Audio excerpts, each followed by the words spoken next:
धार जिले की कुच्छी तहसील के अंतर्गत आने वाले पिपलिया के धरती पुत्र किसान ने अपनी मांग पूरी करवाने के लिए भूख हड़ताल पर बैठे हैं। पिछले 4 दिनों से अपने ही खेत पर अन्य 4 किसान और क्रमिक अनशन कर रहे हैं। MPPTCL कंपनी द्वारा 220 kV की बिजली जुलवानिया से सुसारी तक 66 किलोमीटर की लाइन प्रस्तावित थी, जिसे मार्च माह में पूर्ण होना था, लेकिन इसके बाद भी इस कार्य में लापरवाही के चलते कार्य को पूर्ण नहीं किया गया। और जबकि शासन के नियम अनुसार राजस्व के सभी कार्य बारिश के दिनों में बंद हो जाते हैं, जैसे सीमांकन करना, खड़ी फसल में किसी भी प्रकार का कोई शासकीय कार्य नहीं किया जाता। बावजूद इसके किसानों की फसल को नष्ट करते हुए बजाज प्राइवेट लिमिटेड कंपनी के द्वारा कराया जा रहा, जिससे किसान काफी परेशान है। और अब किसानों की लगाई गई फसलों को बर्बाद कर बिजली का कार्य किया जा रहा है, जिसमें करीबन 22 किसानों की फसल खराब हो रही है। MPEB की हट धार्मिकता के चलते किसानों की बनी बनाई फसल मिट्टी में मिल रही है। पिछले 4 दिनों में किसान भूख हड़ताल पर है, लेकिन कोई सुध लेने धरना स्थल पर नहीं गया। देश की रीढ़ की हड्डी ही परेशानियों से घिरी हो और कोई पूछने वाला नहीं हो, तो अन्य किसी की सहायता की क्या उम्मीद की जा सकती है। अब देखना ये होगा कि क्या MPPTCL और बजाज प्राइवेट लिमिटेड के कर्मचारी और प्रशासन आखिर इन किसानों की क्या मदद करेंगे। मेरे यहाँ पे क्या हुआ, पिछले साल इन्होंने खड़ी फसल में गड्ढे खोदे, टावर फाउंडेशन वगैरह खड़ा किया है। जो चने की फसल थी उनका नुकसानी देने का भी वादा किया था इन प्रशासन ने। बाकी मेरे को अभी तक मुआवजा मात्र 30,000 रुपये लेके आए, तो मैंने नहीं लिया इसके लिए। अभी क्या परेशानी आ रही है? अभी तार खींचने भी आ गए हैं मेरे यहाँ पे बिना परमिशन के। पहले भी कोई परमिशन वगैरह नहीं ली थी इन्होंने।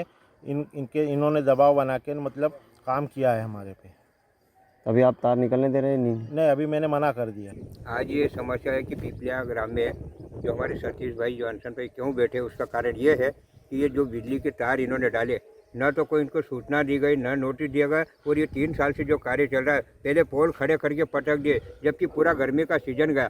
गर्मी के सीजन में अगर ये कार्य होता तो इनका नुकसान ही नहीं होता। और कोई भी कार्य किसानी खेती की खड़ी फसल में प्रशासन, आज हम अगर किसान चाहते, दोनों किसान राजी होने की हमारी खेत की नकदी की जाए, तो कानूनन क्या है कि राजस्व विभाग कहता है खड़ी फसल में हम नकदी नहीं करेंगे। फिर ये कार्य जो हो रहे थे, राजस्व विभाग मौन क्यों बैठा है? आज ये किसान परेशान है।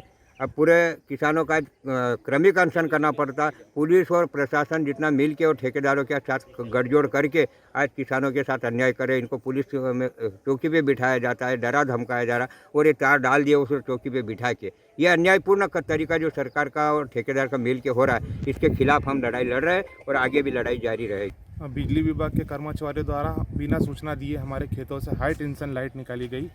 जो मौका पंचनामा भी नहीं बना, पटवारी के द्वारा या प्रशासनिक द्वारा कोई भी हमारे खेतों का निरीक्षण नहीं किया, उसके बावजूद हमारे खेतों से बिना सूचना दिए इन्होंने लाइट निकाली।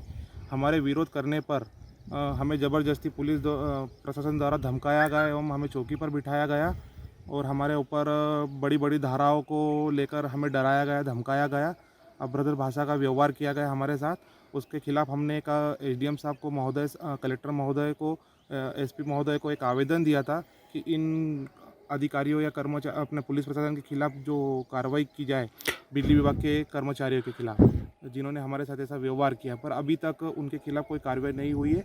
इस संबंध में मैंने 13 तारीख को एक आवेदन दिया था कि मैं इनके खिलाफ कोई कार्रवाई नहीं होती है तो मैं भूख हड़ताल पर बैठूंगा। कब तक जारी रहेगा आपका अनशन? ये जब तक इन प्रशासन के द्वारा मतलब इन अधिकारियों के खिलाफ कोई एक्शन नहीं लिया जाए, तब तक मैं भूख हड़ताल अपनी जारी रखूँगा। और मुझे इसका न्याय मिलना चाहिए और मैं इस न्याय में आप भी सहायक बने, मैं ये उम्मीद रखता हूँ। आप अकेले हो या आपके साथी भी आपके साथ भूख हड़ताल में शामिल है? मेरे साथ बहुत सारे किसान हैं, काफ़ी किसानों की समस्या है, पर इन्होंने डरा धमका के उनको जबरन उनको डरा धमका कर उनके खेतों से लाइट निकाल ली गई है। पर ना उनको भी मुआवजा दिया गया है, किसी को कम दिया है, किसी को ज़्यादा दिया है, किसी को पुलिस प्रशासन का डर के आगे झुकना पड़ा इनकी तानाशाही के कारण। इस वजह से सारे किसान हैं।